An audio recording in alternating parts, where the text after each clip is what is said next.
안녕하세요. 네, 반갑습니다. 네, 학생부 형제들이 나와서 깜짝 놀래고 기대를 했는데 또 깜짝 놀랐어요. 왜 이렇게 춤을 못 추나?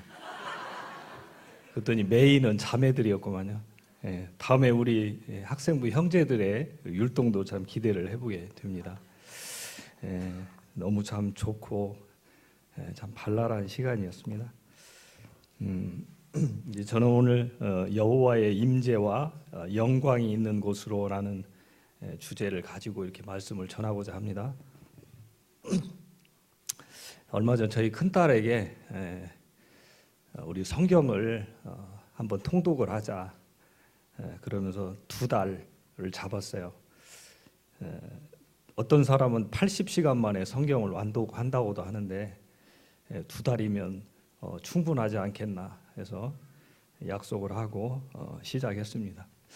네, 지금 한 20일, 24일 지났죠. 2월 달에 했으니까. 근데 이제 신명기 들어가고 있어요. 그래도 한번 해보기로 했으니 끝까지 해보려고 합니다. 참 레위기, 민수기를 이렇게 읽어오는데 정말 많은 감동이 됐어요. 하나님 말씀은 얼마나 깊은지 볼 때마다 또 다르고 그래서 오늘 이 주제도 민수기에서 이렇게 찾게 되었습니다. 민수기 9장 15절에서 23절까지를 보시도록 하겠습니다.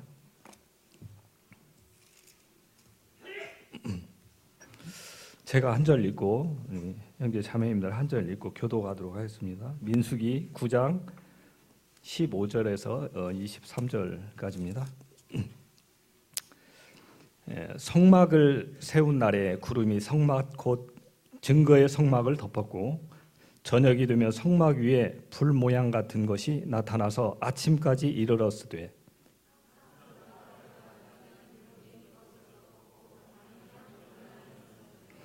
구름이 성막에서 떠오르는 때에는 이스라엘 자손이 곧 행진하였고 구름이 머무르는 곳에 이스라엘 자손이 진을 쳤으니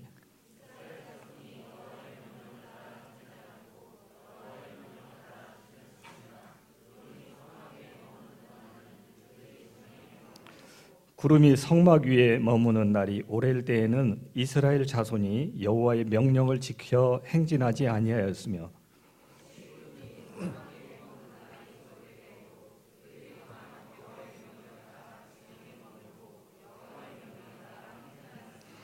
혹시 구름이 저녁부터 아침까지 있다가 아침에 그 구름이 떠오를 때에는 그들이 행진하였고 구름이 밤낮 있다가 떠오르면 곧 행진하였으며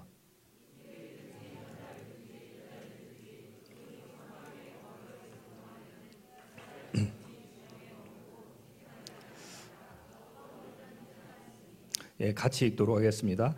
곧 그들이 여호와의 명령을 따라 진을 치며 여호와의 명령을 따라 행진하고 또 모세를 통하여 이르신 여호와의 명령을 따라 여호와의 직임을 지켰더라. 구약의 역사를 읽다 보면 발견할 수 있는 것들이 있는데요. 우리가 눈으로 보이지 않은 영적인 그런 상황들을 우리가 눈으로 볼 수 있는 가시적인 실제 일어나는 그런 역사를 통해서 생생하게 보여주셔서 우리들에게 분별하고 교훈받을 수 있도록 해준다는 것입니다. 예를 들어서 영적인 전쟁은 우리 눈에 잘 안 보이잖아요. 그런데 구약에서 하나님을 믿는 백성들과 우상을 따르는 이방 그런 족속들과의 신랄하게 그려진 전투 현장 같은 것이 그렇고요. 또 죄의 결과로 하나님 앞에 범죄해서 죄의 결과로 불순종할 때 받게 되는 그런 심판과 죄의 결과들. 그래서 문둥병이 발한다든지 불순종에 가담한 무리들이 몇백 명의 사람들이 순식간에 그런 떼죽음을 당한다든지 하는 그런 광경들을 우리가 볼 수 있습니다. 오늘 본문은 우리의 눈으로는 볼 수 없는 그런 하나님의 임재와 영광을 이렇게 낮에는 구름 기둥, 밤에는 불 기둥으로 이렇게 상징적인 매체를 통해서 참 나타내 보여주시기 때문에 우리에게 역시나 큰 교훈을 주게 됩니다. 과거 우리가 잘 알다시피 하나님의 선택받은 백성 이스라엘 민족은 그 애굽에서 굉장한 압제와 고통을 받았죠. 그 애굽 왕 바로는 그들을 정말 노예처럼 학대하고 뭐 그 고역은 이루 말할 수 없다고 이렇게 성경은 기록되어 있습니다. 400년간의 종살이, 그들이 그 기간에 내뱉는 그 호흡 자체가 탄식으로 변했을 정도로 그 고통은 이루 말할 수 없었겠죠. 그리고 희망도 잃고 뭐 1, 20년이 아니라 400년의 기간이기 때문에 우리가 일제 그 30년 치하를 생각해 보면 가히 참 상상할 수 없는 그런 고통이 따랐겠다라는 생각을 해봅니다. 어떤 주석가는 이렇게 썼습니다. 그것은 구원받지 못한 자가 절대 벗어나지 못하는 사망이라는 굴레에서 죄로 얼룩져 있는 그림을 그리기에 충분합니다. 이스라엘 백성 울부짖었죠. 하나님 앞에서. 성경은 이렇게 기록하고 있어요. 이스라엘 자손은 고된 노동으로 말미암아 탄식하여 부르짖으니 그 고된 노동으로 말미암아 부르짖는 소리가 하나님께 상달된지라. 하나님이 그 고통 소리를 들으시고 하나님께서 아브라함과 이삭과 야곱에게 세운 그의 약속을 기억하사. 이렇게 기록되어 있더라고요. 하나님이 그 고통 소리를 들으셨다는 거예요. 그리고 드디어 때가 찾아, 하나님의 때죠. 때가 찾아 하나님께서 당신의 종 한 사람을 부르십니다. 누구죠? 모세를 부르죠. 그래서 약속의 이 백성을 그 400년간 종살이하던 애굽의 그 땅에서 벗어나게 하시죠. 이스라엘 백성이 애굽에서 나오기까지 엄청나게 많은 일들이 있었죠. 10번의 재앙과 또 그 홍해 바다에까지 도달하게 되는 그런 모습들. 그러나 결국 하나님의 이 약속은 이루어지게 되죠. 뒤쫓아오든 끝까지 이들을 놓아주지 않으려고 뒤쫓아오던 그런 그 애굽의 그런 말들과 병거들과 그런 마병들은 산채로 물속에 수장이 됩니다. 홍해 바다죠. 이제 거기서 이스라엘 백성이 이 홍해 바다를 건너서 이제 얼만큼 갔을까요? 하나님은 이 오늘 보는 이 배경이 있는 이 시내 광야에 이들을 도달하게 합니다. 아마도 그때까지 이스라엘 백성을 보면 오합지졸이었을 것 같아요. 그 정신없이 거기서 탈출하느라고 정신없이 살았죠. 또 애굽 땅에서 노예로 살았죠. 뭐가 있겠어요? 뭐 거지 몰골이었겠죠. 그런 이스라엘 백성들에게 이 시내 광야에서 하나님은 하나님의 백성으로서의 이 참된 면모를 갖추도록 하십니다. 어떻게요? 첫째, 법을 주셔요. 법. 하나님이 법을 주셔서 하나님 앞에 또 사람들끼리의 이런 질서를 회복하게 해주시죠. 그리고 또 중요한 게 뭐냐면 하늘에만 계셨던 하나님이 드디어 이 한없이 낮고 천한 사람들 사이에 친히 거하겠다는 뜻으로 하나님의 거룩한 임재를 상징하는 그런 성막을 짓도록 하십니다. 그것도 이스라엘 백성들 한가운데 그 안에 성소와 지성소가 있고 법궤와 분향단이 있고 또 진설병과 금촛대와 물두멍과 번제단 이런 기물들이 갖추어져 있어서 하나님 앞에 제사드리고 하나님 앞에 어떻게 나오는가를 가르쳐주는 그런 장면들이 담겨져 있죠. 그리고 성막을 중심으로 동서남북 사방에 이스라엘 백성들이 세 지파씩 12지파로 이렇게 편성되어서 또 그들에게 각각의 임무를 주어서 하나님의 일들을 하도록 그렇게 하십니다. 그리고 이제 모든 그 대열이 갖추어지자, 이 9장이 그 부분이거든요. 이 대열이 다 갖추어지자 이제 드디어 하나님이 약속하신 그 가나안 땅에 들어갈 수 있도록 이 행진의 첫 발을 거닐게 되죠. 하나님이 은혜로 애굽에서 이 탈출한 지 꼭 1년이 되는 이 날이 됩니다.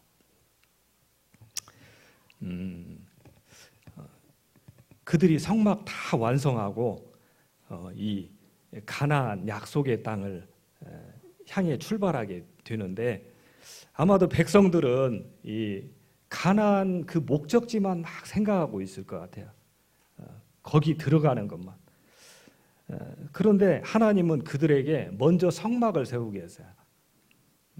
그 일을 먼저 하라고 하셨거든요. 그래서 백성들은 하나님의 명을 따라 그 성막을 다 짓고 그 성막 중심으로 이렇게 모였습니다. 오늘 이렇게 우리가 예배 드릴 때 이 떡상을 중심으로 이렇게 둘러앉아서 예배 드리는 모습이 마치 그 모습 같았어요.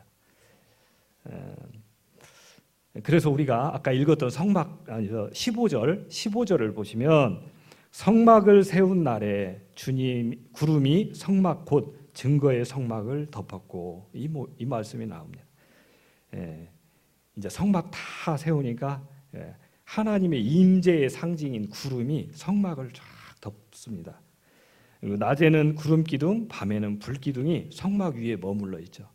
17절에 보시면 구름이 성막에서 떠오르면 그때는 이스라엘 자손이 행진하였고, 구름이 머무는 곳에 이스라엘 자손이 진을 쳤으니, 이렇게 되어 있어요. 그래서 이스라엘 백성들은 이 광야 40년 동안 철저하게 이 언약궤와 성막 중심으로 이렇게 생활을 했죠. 여기서 진을 쳤다 이 표현에 나오도 진, 지금으로 말하면 텐트와 같은. 그래서 이스라엘 백성들의 그 생활 근거지죠. 지금으로 보면 우리의 어떤 생활 근거지, 우리의 뭐 집이라고 볼 수도 있고요. 우리가 이렇게 생활하는 그런 장소들을 말할 수도 있겠죠. 따라서 진을 칠 때 회막을 향하여 진을 치라는 말씀이 있는데요. 너희 생활 근거지를 정할 때 회막, 즉 하나님을 중심으로 하고 그가 세운 교회를 중심으로 하라는 것과 같죠. 우리 교회를 이렇게 보면 우리 형제 자매님들이 이 교회를 중심으로 이렇게 여기저기 송천동 인근에 많이 이렇게 분포되어 있어요. 참 그런 것도 어떤 면에서 우리가 이렇게 주님이 임재하시는 이곳 교회에 이렇게 둘러 있는 모습을 띠는 것과 같다라는 생각이 들어요. 그래서 우리의 마음을 일면 보여주는 그런 표시가 되기도 하죠. 왜냐하면 교회는 여기 있는데 다 뭐 진 아니면 뭐 다 떨어져 있다고 생각을 해보세요. 얼마나 그 오고 가는데 불편할 건데. 그러나 꼭 그런 거리의 제한만을 가지고 오는 게 아니고, 그것은 어떤 면에서 그 마음의 문제를 볼 수 있다는 거예요. 그래서 교회가 있는 곳에 함께하고 그곳에 가까이 하려고 계속해서 이 모여드는 것은 어쨌든 우리 형제 자매님들의 마음을 대변해 주는 것 아닌가, 그런 생각이 듭니다. 참 엊그저께 어떤 형제는 그런 교제를 해왔어요. 자기가 이제 곧 실습을 학교에서 실습을 나가게 되는데, 이 인근에, 전주 인근에, 이 전라북도 인근에 가는 게 아니고 그 학교 방침이 저기 서울 쪽으로 이렇게 보내서 뭐 1년이면 6개월, 그러니까 2년을 가야 되는데 1년 차 6개월, 2년 차 6개월 이렇게 가면 건 1년을 서울에서 이렇게 떨어져 있어야 된대요. 그걸 생각하면서 형제가 참 기도가 된다고 하면서 그 진로를 포기해야 될까라는 그런 얘기까지 했어요. 그 1년이라는 긴 시간 동안 교회와 떨어져 있는 것이 부담이 되고 걱정이 되기 때문에 참 고무되는 그런 이야기를 들었습니다. 그러니까 곧바로 하나님은 이스라엘 백성들을 구원해 주셨는데 가나안 땅으로 바로 들어가게 하신 것이 아니고 이 광야에 머물러 있는 동안 어떻게 하면 살아계신 하나님 앞에서 살 수 있는지, 어떻게 하면 그분을 존중하고 살 수 있는지 가르쳐 주시고, 또 그것을 실제로 우리가 마음으로 익히고 몸으로 익히고 그렇게 생활에 익히도록 하신다는 거예요. 그분 앞에서 살고 그분 중심으로 사는 것이 무엇인지를 가르쳐 주시는 그런 하나님을 볼 수 있죠. 그렇지 않으면 11길밖에 안 되는 가나안 땅을 무려 40년 동안이나 못 들어가게 하신 이유가 단지 그들이 불순종했기 때문에 그 대가로 나타난 그런 죄라고만 볼 수는 뭔가 좀 부족하죠. 그래서 우리도 마찬가지예요. 우리도 우리에게 교회를 주신 것은 그분과 함께하는 법을 알라고 주셨다. 이 교회를 주신 것은 주님이 임재하시는 이곳에 우리도 함께하는, 그리고 또 어떻게 함께하는 것인지를 배우도록 하시기 위해서 주셨다고 믿습니다. 따라서 하나님의 백성은 언제나 주님 중심에서 벗어나면 안 되죠. 그래서 교회를 떠나서 그 사람의 신앙이 아주 철저하고 투철한 것 같아도 그 사람 교회를 떠나서는 힘을 잃죠. 왜냐하면 교회는 이 성도, 거룩한 무리들이 생활하는 중심지고 이곳에는 하나님을 만나는 그런 거룩한 장소이기 때문에 그래요.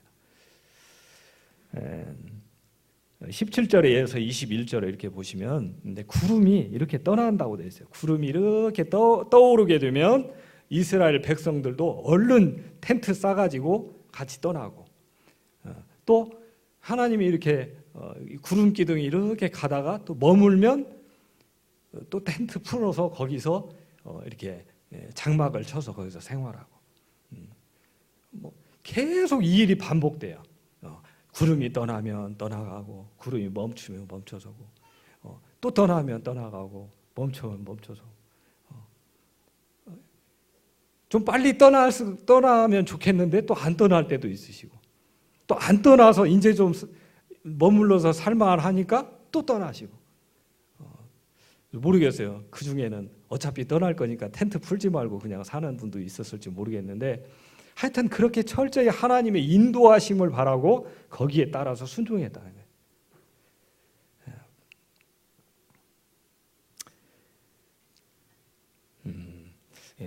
성도는 하나님보다도 앞서도 안 되고 뒤처져도 안 되고 오직 하나님과 함께 동행해야 함을 배우게 됩니다.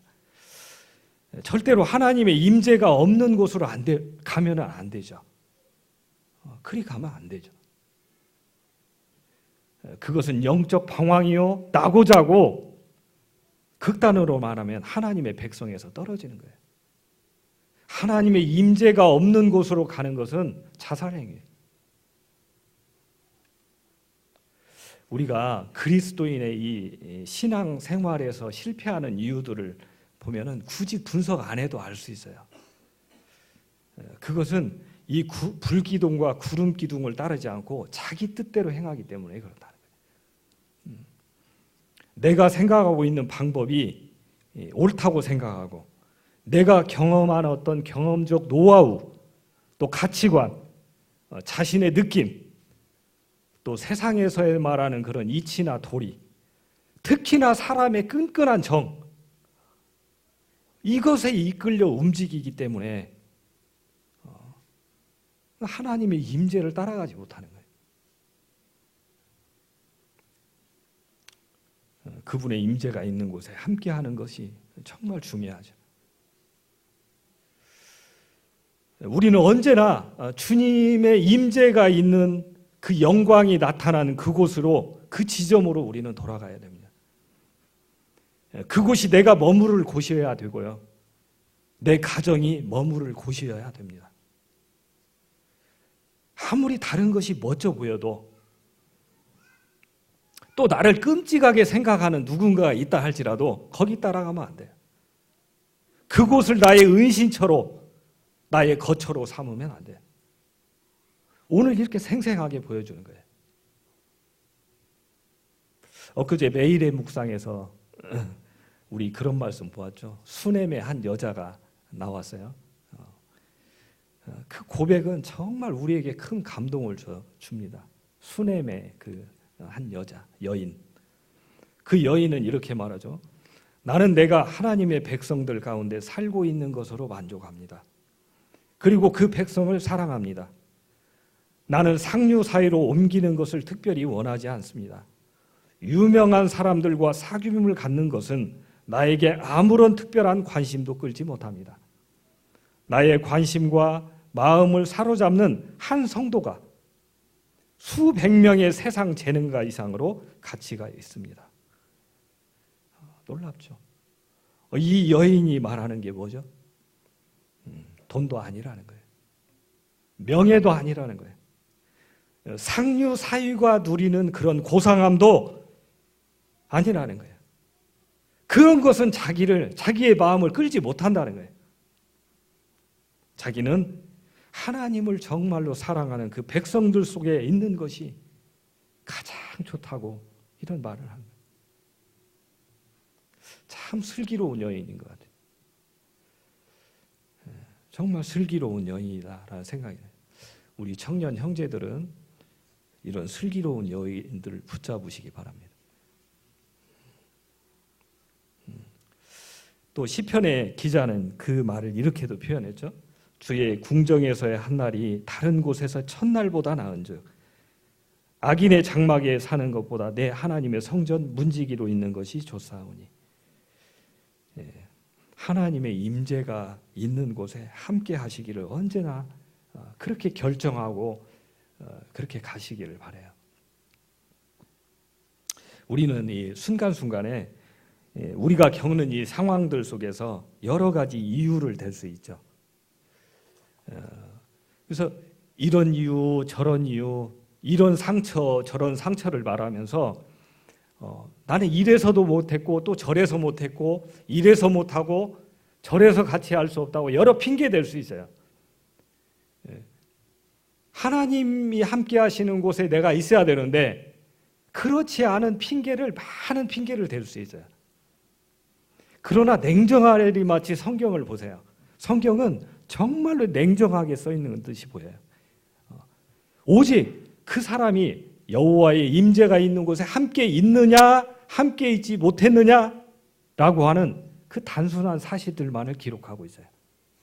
무서우리만치 그렇게 써 있어요.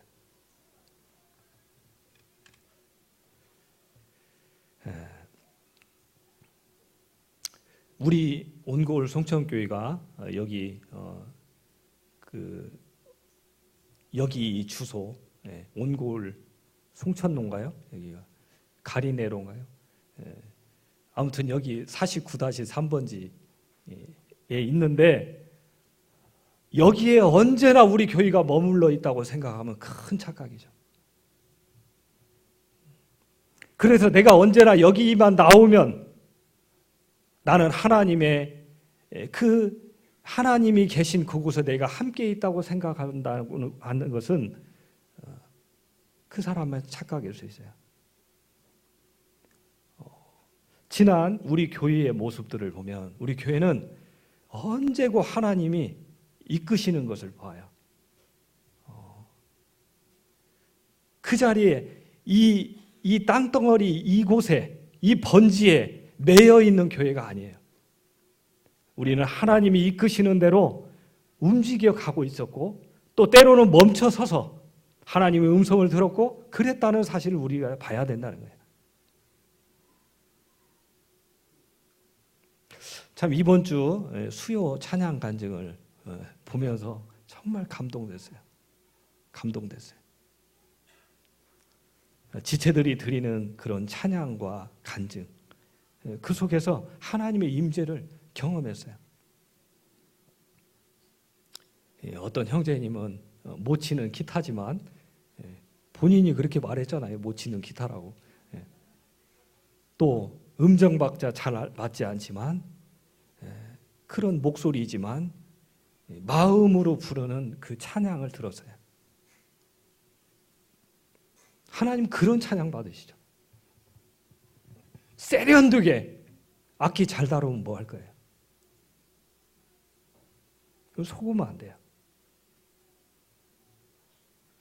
또 어떤 다른 지체들은 그날 여러 우리 형제 자매님들이 있기 때문에 그 시간을 배려해서 긴 시간 막 30분씩 막 이렇게 끌어서 혼자 쓰는 게 아니고 이렇게 짧게, 그때도 우리 유영재님께서 언급해 주셨었는데 짧지만 그 속에서 정말 속에서 나오는 그런 깊은 간증과 함께 드려지는 그런 떨리는 찬양을 보고 감동하고 눈물 짓지 않을 수는 없는 거예요. 나중에 제가 이렇게 몇 청년들에게 물어보니까 저만 그런 게 아니었더라고요.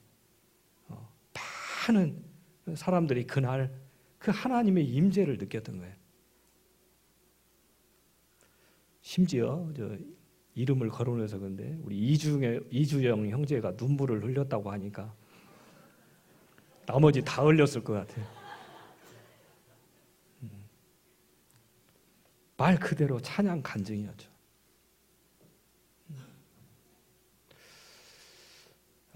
지난주에 또 우리 생각지도 못했던 선교사 문성진 형제님이 우리 교회를 방문해 주셨죠. 큰 격려를 해 주셨어요. 격려를. 우리 교회 예배 드리는 거, 또 이렇게 우리 표정들, 그런 함께하는 모습 속에 너무 많은 감동을 받았다고 이렇게 말씀하시는 것을 보고, 또 중국인 사역, 유학생 사역에 대해서도 이렇게 스태프들하고 한참 이렇게 진솔한 그런 교제를 나누어 주셨는데, 저는 그것이 단지 격려의 차원에서만 하신 말씀이 아니라고 저는 믿어요. 그것은 우리 교회가 지금껏 실제로 하고 있는 그런 많은 부분들의 일면을 형제님이 대변해 주셨다고 봤어요. 우리가 오늘도 봤지만 우리 교회는 젊은 학생, 청년들, 또 우리 주일학교, 이 모습들이 계속 움직이고 살아서 변해가고 있어요. 오늘도 또 느꼈겠지만 우리 청년 형제들, 학생들 이 앞에 나와서 서로 정말 예배 때 감사기도 드리려고 마이크를 한 번에 딱 잡아서 기도 드리는 것은요 정말 축복이에요. 5번, 6번, 한 7번, 8번 지나면 부끄러워지더라고요. 어떻게 이렇게 순발력이 좋으신가 몰라요. 맨에 딱 들어가지고 저는 그거를 잘 못 맞추겠어요. 이 맨이 아멘 하고 이 맨이 딱 어느 정도 끝날 때쯤 그 존중해드리고 들으려고 하니까 맨날 늦어요. 다음에는 좀 얄짤없게 조금 빨리 드는 것도 괜찮다는 생각이 들어요. 주님 아시니까. 또 우리 예배 때 아까 그런 감사기도, 또 우리 밴드 보면은 밴드가 뜨거워요. 쉴 날이 없어요. 계속 올라와요. 우리 주일학교 학생 청년들의 이 변화와 이런 영적인 움직임들이 계속해서 못 보세요? 교회가 흘러가고 교회가 움직이고 교회가 하나님의 임재와 영광을 따라서 가고 있다는 사실을 못 본다면 이건 절망적인 거예요. 그것을 못 보고 나는 여기 있으니까 나는 하나님과 함께하고 있다고 생각하면 큰 착각이 있어요.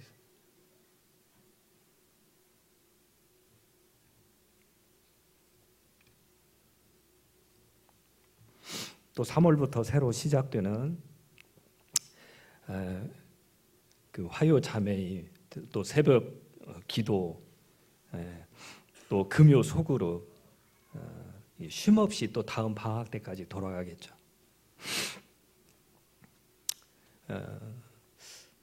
참 수요 집회, 또 금요 소그룹, 또 토요일 날 우리 형제 자매 매일 모여서 같이 하는 시간들, 또 유학생들 사역, 청년부, 또 주일날에 이렇게 하루 종일 함께하는 이런 모습들, 그 모든 것의 선봉에는 언제고 하나님 말씀이 있어요. 하나님 말씀이 있어요. 그것은 곧 하나님 임재가 있다는 거예요.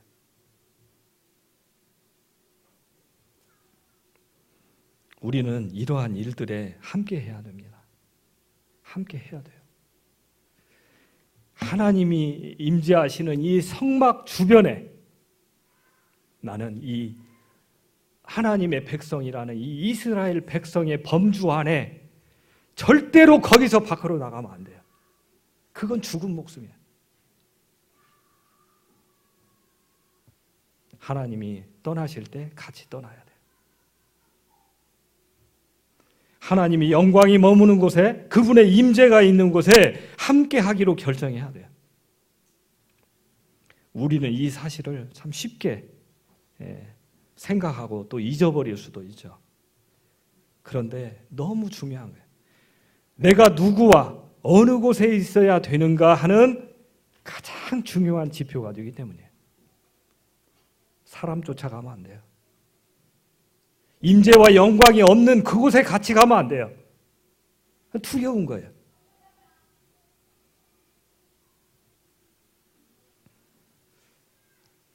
우리는 하나님의 임재가 있는 곳을 구름기둥과 불기둥으로도 알 수 있지만 또 다른 여러 가지 모습으로 볼 수 있어요. 그곳에는 언제고 변화와 함께 회개가 있고 회복이 일어나는 거예요. 또 그곳에는 기쁨과 함께 감사의 눈물이 있어요. 그곳에는 좋은 열매가 나오죠. 그곳에는 진실한 예배와 찬송이 드려져요. 그곳에는 생명이 있어요. 구원의 역사가 나타나요.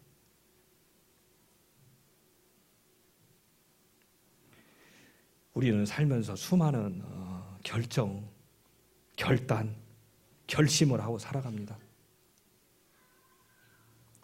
그것은 구원받기 이전에도 많은 영향을 줄 수 있지만 구원받은 이후에 우리 성도에게 역시나 마찬가지로 굉장히 중요하다는 거예요. 우리에게는 하나님이 자유의지를 주셨어요. 그러나 그 자유의지를 아무렇게나 사용하면 안 돼요. 왜? 그 자유의지에는 반드시, 그 의지의 결단의 속에는 반드시 책임이 따르기 때문에.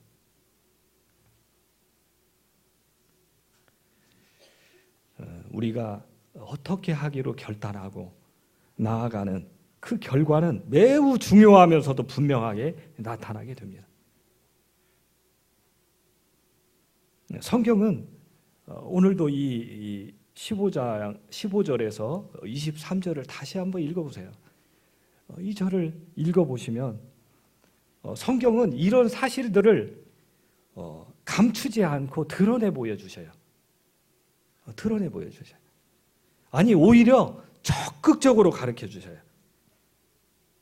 그래서 우리가 교훈받기를 바라요. 우리가 엉뚱한 짓 하지 않기 바라요.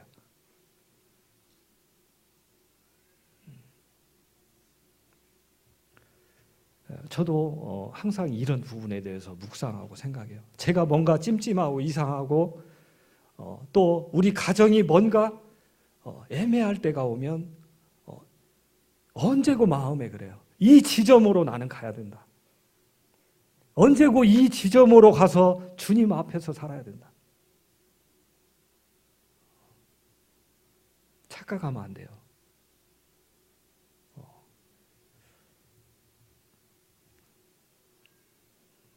이곳을 벗어나는 것은 안 되는 거예요.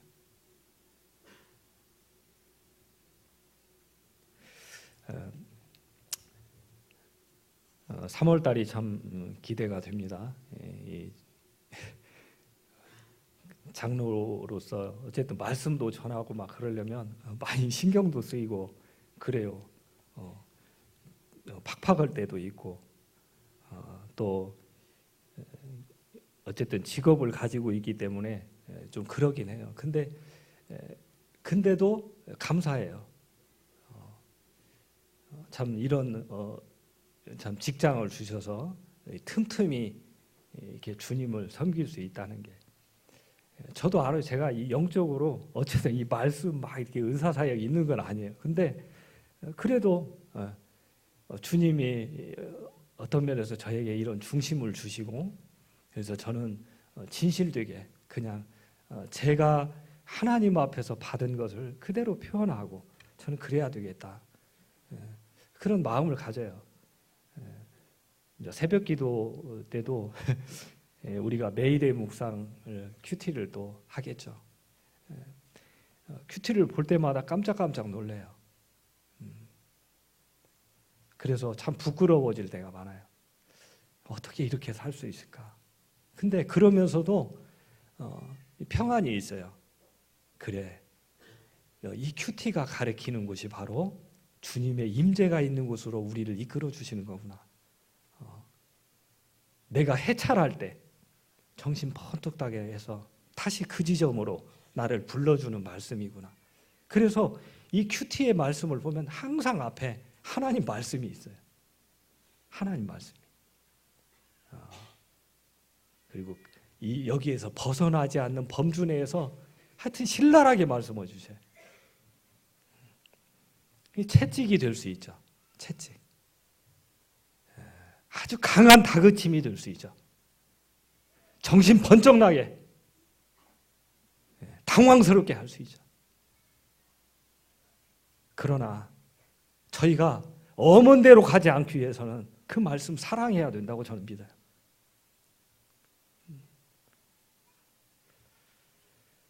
우리 인생이 한 번뿐인데, 아까도 참 어떤 형제님 그런 기도했죠. 마지막 날 주님 만날 때 정말 기쁨으로 주님 뵐 수 있으면 좋겠다. 또 아까 어떤 형제님들은 그런 표현했어요. 내가 이곳에 속해 있는 게 너무 감사하다. 이곳에 있는 게 감사하다. 내가 속한 이곳에, 내가 이곳에서 하나님을 예배하고 그분 앞에 나아간다는 것이 너무 감사하다. 흔들리지 않기를 기도하는 그런 모습들을 봤어요. 우리 교회는 계속 변하고 움직이고 또 때로는 주님의 말씀 가운데서 머무르고 그렇게 살아서 갈 것입니다. 여기에 우리는 반드시 함께 해야 돼요. 나는, 그리고 나와 내 가정은 반드시 이 주님의 임재 가운데 함께 있겠다고 하는 이런 결단을 해야 됩니다. 기도하고 마치도록 하겠습니다. 아버지 하나님, 자 오늘도 하나님의 말씀 속에서 저희들 교훈시켜 주셔서 감사합니다. 언제고 하나님이 역사하시고 임재하시는 그곳에 저희들의 마음이 함께하고 저희들의 삶이 함께하고 저희들의 모든 것이 함께하는, 그래서 나와 내 가정이 여호와와 함께하겠다고 하는 이런 고백을 저희들이 할 수 있기를 소망합니다. 저희들의 모든 삶을, 범사를 하나님의 거룩하신 손길에 의탁을 드리며 예수 그리스도의 이름으로 감사하며 기도하옵나이다. 아멘. 사과를 마치겠습니다.